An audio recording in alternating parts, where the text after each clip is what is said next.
Hi, it's HardReset, and today I'll show you how to copy and paste on ASUS VIVOBOOK Pro.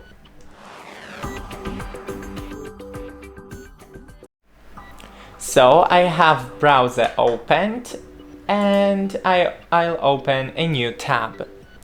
So going into the previous tab, let me just type something and now select it.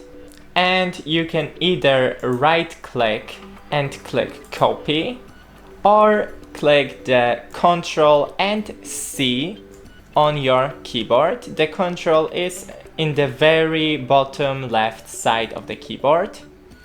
Now open the new tab and you can either right click and paste, or you can click CTRL and V to paste.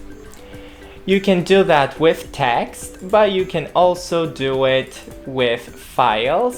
So let me copy this photo, Ctrl and C, now close, and on the desktop Ctrl and V. That's it, don't forget to leave a like and see you in the next one.